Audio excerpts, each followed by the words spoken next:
Dayemek kasilarda goftara ilaha illallah.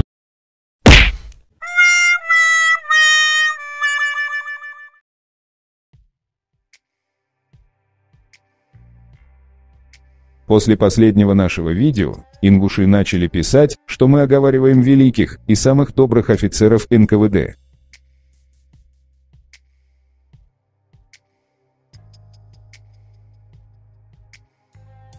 Это и неудивительно, так как ингуши считают Албогачиева, Халухаева героями. Так, например, на странице «Тут ингуши» восхваляют Халухаева.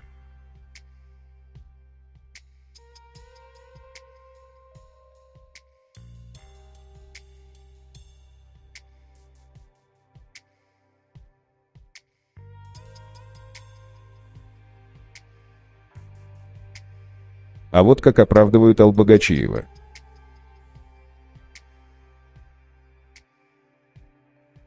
Вы нигде не увидите, как ингуши критикуют или проклинают Халухаева или Албогачиева. Ингуши стали заложниками придуманных историй, которые рассказывают с детства. Мы надеемся на благоразумие хотя бы части ингушей, которые умеют анализировать информацию. Ингуши, вы можете себе представить, чтобы евреи восхваляли офицеров СС только из-за того, что кто-то из них еврей? Так почему же вы считаете офицеров НКВД героями только из-за того, что они ингуши? Вы сделали из них героев, думая, что они промышляли свои злодеяния только против чеченцев и доносили только на нас. Но вы глубоко ошибаетесь. Мы зачитаем вам отрывок из газеты «Импульс» 1992-4 номер 15, где записан разговор между Албогачиевым, Шугуровым и Лисовым. Шугуров говорит: но вот пример. В Галанчежском районе войска НКВД сожгли весь хутор Гули в количестве 23 домов. Почему, спрашивается? Только потому, что туда очень короткое время вошла немецкая разведка и вскоре ушла. Население хутора с немцами не имело дела.